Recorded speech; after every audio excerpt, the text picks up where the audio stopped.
Salut la compagnie, c'est Jules Melon et aujourd'hui dans Impro Ciné Critique, je poursuis mon avancée dans la filmographie de l'américain Sam Peckinpah. Et après Les Chiens de paille, sorti en 1971, on l'attendait au tournant, 1972. Eh bien, il va surprendre quelque part les gens, déjà en revenant aux États-Unis bien sûr, et en faisant une œuvre beaucoup plus intimiste et moins violente aussi, intitulée Junior Bonner ou Junior Bonheur.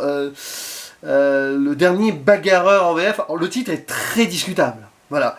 1972 d'ailleurs, il fera un second film, quelques mois après, Get Up On, Get Away, dont j'ai déjà parlé sur la chaîne dans une vieille vidéo toute moche, tant pis, c'est comme ça.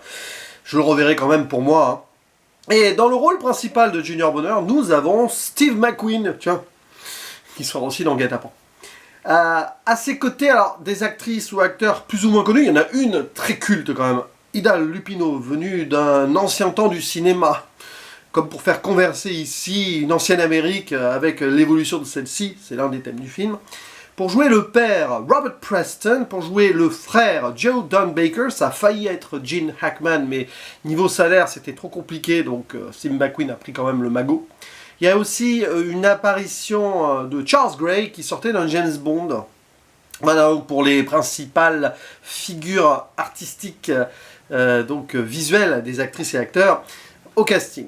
Je prends mon temps un peu pour faire cette introduction, parce que c'est un film qui va me rester malgré le fait qu'il soit considéré comme mineur. L'est-il vraiment? Pas vraiment, quand on connaît le cinéma de Peckinpah, et je commence à avoir la chance de connaître son cinéma, même s'il me manque pas mal d'œuvres postérieures. Donc on va suivre Junior Bonheur, champion ou pas de rodéo, enfin quelqu'un qui fait du rodéo, qui vient de subir une défaite un peu cuisante dans sa tête. Le film s'ouvre directement là-dessus. Il n'a pas pu rester plus de 8 secondes sur un taureau qui est indomptable pratiquement. Et donc on commence par le héros qui tombe. Enfin le héros, voilà, un héros défait, blessé, qui ne veut pas rester sur cet échec. Mais il va rentrer chez lui. Ça fait longtemps qu'il avait quitté son petit bled de l'Arizona, Prescott, ça a été tourné là-bas d'ailleurs, parce qu'il y a la fête annuelle d'indépendance, le Frontier Days Rodeo, le titre en dit long. Frontier, c'est l'expansion de l'Ouest, grosso modo, où on célèbre plus que l'indépendance de l'Amérique, au final, la conquête donc, de ce mythe fondateur. On est dans un cinéma post-fordien, là, bien sûr, avec cette connotation un peu nouvelle Hollywood, anti-héroïque sur certains points. Et sur place, Junior Bonheur retrouve sa famille, son père, qui va plus très bien pour plein de raisons, le frère, un petit frère qui lui devient la nouvelle phase de l'Amérique, entrepreneuriat, etc. Et la mère qui est donc séparée du père. Mais ici, il revient sur place, c'est pour participer et devenir un héros devant donc son public natal dans ce rodéo où il va tenter de remonter le fameux taureau Sunshine. Il insistera là-dessus pour vraiment marquer les esprits et se prouver sa valeur aussi, pour montrer que non, le cow-boy de l'Ouest à l'ancienne n'est pas mort à travers lui. Et donc on va voir plusieurs choses. Le film va prendre son temps sur des scènes, notamment dans un bar ou sur une parade, un défilé. Ce qui a probablement énervé, ou peut-être pas énervé, mais fait ennuyer les gens à l'époque qui attendaient un Peckinpah frontal, façon Horde Sauvage ou Les Chiens de paille. Non, non, non. Même s'il garde évidemment la patte stylistique, notamment au niveau du montage. Alors il change encore d'équipe de monteurs, c'est assez amusant, mais c'est lui qui donne les directions. Je pense que le monsieur il devait être très présent en post-prod, et on le sent. Alors c'est moins incisif sur certains points, mais il y a des séquences où ça s'accélère. Vous allez avoir des freeze frames, vous allez avoir des ralentis, il y a évidemment ceci. Et pas que dans les scènes d'action. C'est un film qui est passionnant. C'est quelque chose qui c'est assez étonnant parce qu'en 1h40, il se passe pas grand chose, entre guillemets. Attention, voilà, sur le plan de l'intrigue, c'est assez fluide. S'il n'avait pas pris son temps pour vraiment montrer ici l'importance personnelle qu'il avait avec cette œuvre, ça aurait été torché en 1h10, 1h20. Mais non. Peckinpah fait quand même une œuvre à sa sauce, où il se pose. Il a eu besoin de se poser. Les Chiens de paille, c'était quelque chose quand même. Et quelque chose nous dit que là, finalement, peut-être que c'est une de ses œuvres les plus personnelles dans sa vision de l'Amérique.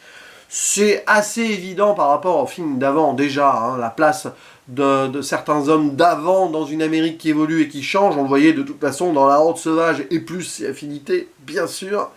Et cette idée-là est encore plus décuplée. Alors, probablement ça se passe dans les début des années 70. C'est intemporel. On pourrait imaginer que ce soit les années 60, mais il y a un indice à un moment, c'est que c'est le 84e anniversaire de cette fête. Peut-être qu'il faut juste vérifier sur Wikipédia, ça existe peut-être vraiment, le Frontier Days Rodeo. Mais on a aussi le petit frère qui a lancé son business en 1955. Ça peut coller, 15 ans après, ça a décollé. Il est prêt à faire son premier million, ce Curly là. Et alors du coup, les deux frangins, là, très ennemis, l'un qui représente l'Amérique d'avant, tradition, rodéo, cow-boy, et l'autre qui est cette Amérique qui progresse. Il va y avoir cette dichotomie-là, cet affrontement, jusque dans le défilé où Junior va monter avec son papa d'ailleurs à cheval. Ils vont faire une petite fuite, d'ailleurs j'y reviendrai sur ça. Tandis que Curly est sur son gros char publicitaire. On a compris l'idée. Et dès le début, Junior débarque sur place et se rend compte que l'ancien ranch familial est détruit, démoli par des bulldozers. Il va y avoir un truc touristique sur place, probablement. Et il s'avère que c'est le frère Curly qui décide de démolir la ferme familiale. Mais bon, c'est le père qui lui a vendu. Problème d'argent, le père, lui, il chasse un rêve. Il y a plein de choses intéressantes là-dessus. On voit que Junior, c'est un peu la face du père qui reste bloqué dans l'ancienne Amérique, qui suit son chemin, qui veut donc partir ailleurs, prospecter de l'or ou de l'argent, je sais pas, mais plus aux États-Unis. En Australie, c'est fini le rêve américain. Là, c'est déjà assez frontal. Junior, lui, il a continué à essayer de chasser ce rêve-là, seul, dans des rodéos à spectacle, pour rester le héros. Ces rodéos, de toute façon, hein, vous savez, Buffalo Bill et tout, création du spectacle de l'Ouest américain, loin de la vraie réalité du cow-boy. Hein. Le cow-boy de base aux États-Unis, c'est juste un sot métier, si vous voulez. On s'occupe des vaches et tout. Après ça, on a fait un spectacle grâce à ces moments de Wild West Rodeo, Buffalo Bill et tout, cette tournée, qui a créé le mythe du cow-boy. Et lui, il vit dans le mythe, à être ce rodéo. C'est-à-dire qu'il représente une ancienne Amérique, mais une ancienne Amérique construite en tant que mythe.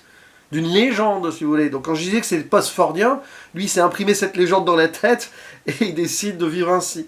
Tandis que le père, lui, il veut revenir vraiment à la fondation de l'Ouest américain, prospecter, mais dans un autre pays qui pourrait être un autre Eldorado.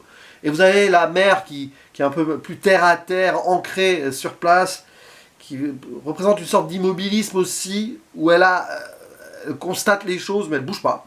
Et le frère, lui, qui va bouger, qui veut transgresser et progresser à la fois, avec ses idées capitalistes. Ce qui fait que l'argent, évidemment, est le nerf de la guerre là-dedans. Parce que le père, pour vivre son rêve, il a besoin d'argent quand même. C'est cette dichotomie-là. Sauf que lui, il souffre aussi d'alcoolisme, on sent, il gaspille son argent aussi. Bon, c'est comme ça. Et Junior, donc, son but, c'est quand même de réussir à montrer que c'est toujours possible de faire fonctionner l'ancienne Amérique dans un spectacle, littéralement, le Frontier Days Rodeo, qui recrée quelque chose qui n'existe plus. Avec ce défilé, mais aussi donc ces choses-là. Il y a même un moment où donc Junior et son père prennent la tangente, ils s'enfuient de ce défilé, cette parade de reconstruction qui quand même est maintenant sponsorisée, hein, pour aller s'installer dans le calme, parler devant une sorte de musée où on peut imaginer qu'il doit y avoir des choses, donc du Frontier Days, enfin les trucs de la frontière du mythe américain fondateur de l'époque dedans, et ils sont là à discuter du temps qui passe, ou du temps qui s'installe, de ce présent. Et à même un moment, le film joue entre passé, présent et futur, de façon très passionnante sur la fin. Je ferai une mini-zone spoiler pour expliciter. Et dans la mise en scène, des moments calmes, des moments de fausses réunions intimistes, ou dans le bar des familles, dans un dîner et tout, c'est passionnant, parce qu'on voit à la fois la confrontation, l'affrontement, et le fait que ça reste une famille à l'américaine. Donc malgré tout, il y a quelque chose qui prônerait presque le pardon, la réconciliation, mais non. Chacun doit suivre son chemin de toute façon. C'est comme ça, la rupture est consommée, mais quand même. Alors des fois ça se met des bourre-pifs, des fois ça boit une bière ensemble, notamment les frangins, mais bon. Alors après, il y a des petits trucs qui sont peut-être de trop, mais ça joue aussi sur le faux héroïsme. Peut-être que Peckinpah s'en amuse et puis il reprend un scénario qui n'est pas le sien. Il y a peut-être un cahier des charges derrière. Par exemple, Junior, à un moment, il va avoir une sorte de... une femme qui l'observe et qui l'admire peut-être, et peut-être un rapprochement. Mais là aussi, ça peut déjouer certains plans. Sur le reste, hein, Steve McQueen est parfait dans ce rôle-là, je trouve, qui représente déjà une forme... Alors c'est marrant parce que c'est un héros déjà d'un ancien cinéma, mais qui continue à transitionner il représente un peu la transition ancien Hollywood et nouvelle Hollywood, hein. McQueen, c'est intéressant comment il se situe là, je trouve. Et c'est parfait pour installer cette figure-là. Alors tout autour, évidemment, c'est plus compliqué parce que comme le budget, l'acting en tout cas, a été vraiment centré sur sur McQueen, derrière, on a pris des figures secondaires, mais ça se débrouille bien. Je trouve Hilda Lupino, c'est pas la première fois que je la vois dans un rôle un petit peu tristoun qui représente une ancienne Amérique. Je vais vérifier en direct, entre guillemets, hein, c'est un procédé critique. Un film aussi que j'ai vu récemment, je sais même plus si j'en ai parlé, où elle jouait quelque chose un peu d'ancien, et je vais pas retrouver ça. Et non, je ne vais pas retrouver ça. C'est terrible parce que je suis sûr de l'avoir vu dans un film un peu plus ancien.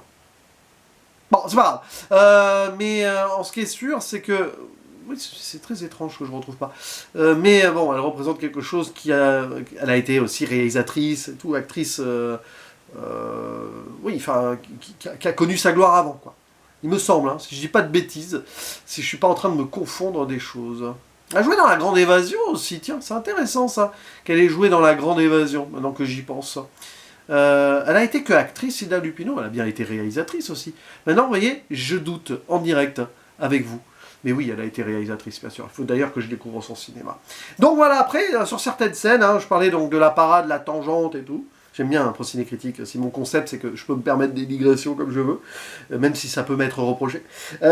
Et des doutes aussi, le doute nécessaire quand on pense cinéma. Et donc la digression de la parade, la tangente et tout, le moment dans le bar où ça se retrouve mais sans se retrouver, et spoiler, comment ça se termine. C'est pas important à la fin d'un film? Si, ça peut l'être quand même. Il va triompher, Junior Bonheur. Il va garder, on va dire... Bon, on voit d'ailleurs tout le rodéo, c'est intéressant, avec ce montage, un petit peu la musique country derrière, le spectacle. Ça nous permet, nous, Européens, de découvrir des choses si on n'a pas vu trop de films de ce genre-là. Attraper le taureau, le faire tomber au sol, bon, et tout. Et il va rester plus de 8 secondes sur Sunshine, c'est le premier à le faire, il gagne plus de 900 $, et il va donner cet argent à son père pour qu'il puisse partir première classe en Australie avec son chien. Mais il ne va pas lui donner directement, il va laisser un message, et il s'en va seul. C'est-à-dire que Junior, à la fin, il suit son chemin seul, ça se termine sur la route, il poursuit. Comme le père va suivre son chemin et son rêve seul, le père et le fils, c'est les mêmes. Curly va suivre son obsession seul aussi, la mère va rester seule. Bon, vous avez compris un peu l'idée. Ce qui est intéressant par contre, c'est que le père et la mère se retrouvent, ils sont séparés, hein. Ils se retrouvent non pas pour construire un nouveau futur, et lui propose le père, mais c'est pas possible, mais pour profiter d'un dernier moment présent, et ainsi rater le rodéo et la victoire du fils. C'est passionnant ça, je trouve, dans l'idée. Et il y a... Alors, cette fin est intéressante parce que Junior décide de partir seul, il laisse cette femme qu'il a, comme le père, il a connu son moment présent là. Et j'aime bien cette finalité exceptionnelle de montage et de cinéma, où on a des freeze frames, donc des arrêts sur image, sur tous les personnages que Junior quitte, en leur disant au revoir ou en ne leur disant pas au revoir. Plus ou moins. Ça c'est bien. D'ailleurs, on a un freeze frame sur lui avant qu'il soit sur la route à la fin. C'est un pur moment de cinéma, c'est-à-dire que on a encore du Sam Peckinpah, plus posé, plus allégorique de lui-même et de sa réflexion sur l'Amérique qui change, oui, mais on a aussi ces moments-là où on voit que c'est lui derrière la caméra, quand même. Peut-être moins sur d'autres films précédents, c'est chez là à 100%, là c'est peut-être à 70% à certains moments, mais je trouve qu'il arrive à faire d'une œuvre mineure, une œuvre hyper importante pour lui dans la logique de sa carrière. Et moi je trouve ça très riche, même si évidemment que c'est pas son meilleur, mais c'est pas grave ça. Dans une continuité, dans une globalité, moi je trouve que ce film a totalement sa place, vraiment. Je ferme la zone spoiler et je terminerai sur une réflexion, comme ça, qui n'est que la mienne, hein, parce que j'ai forcément pas suffisamment lu sur le sujet et tout, mais au-delà d'être peut-être un cinéma post-John Fordien, d'une certaine manière, aussi, on a aussi quelque chose de pré-Clint Eastwoodien. Je trouve que ce film aurait pu, alors il réalisera son premier film 2 ans après, hein, aurait pu être un film de Clint Eastwood derrière la caméra. Vraiment, je me demande si Eastwood, là il faudrait que je lise à ce sujet, n'a pas cité cette œuvre-là parmi ses préférés, c'est possible. D'autant plus qu'il retraitera du rodéo, enfin, Eastwood traitera du rodéo, alors très récemment, hein, sur Cry Macho. On pourrait même imaginer que ce Junior Bonheur soit Cry Macho en préquel, mais autrement, il y a cette idée. En plus, Steve McQueen aurait le même âge que Clint Eastwood, s'il était en vie. Quelques mois après, hein, je crois. Pourquoi pas? Mais ben, c'est purement eastwoodien aussi dans d'autres films, comme ça, on a des gens qui sont plus trop à leur place et qui reviennent. Il y a Impitoyable, autrement, hein, plus violent, hein, etc. Mais je pense à Impitoyable, même La Mule, enfin il y a des trucs comme ça. Vous triturez comment Eastwood, regardez l'Amérique qui progresse, qui évolue, avec un regard peut-être moins cynique, moins mélancolique par moment, quoique, plus amusé indirectement aussi parfois, plus tolérant hein, sur la fin de sa carrière aussi, bizarrement. Mais c'est passionnant ça, c'est cette ligne, on va dire, filiation potentielle, Ford, Peckinpah, Eastwood, tout se mélangeant peut-être un peu.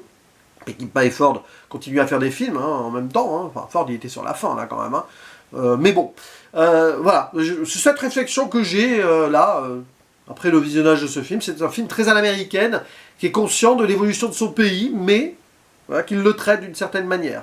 Évidemment avec ce côté... C'était peut-être un peu mieux avant, comme le chantait Francis Cabrel, ou pas, hein, à travers les guignols de l'info.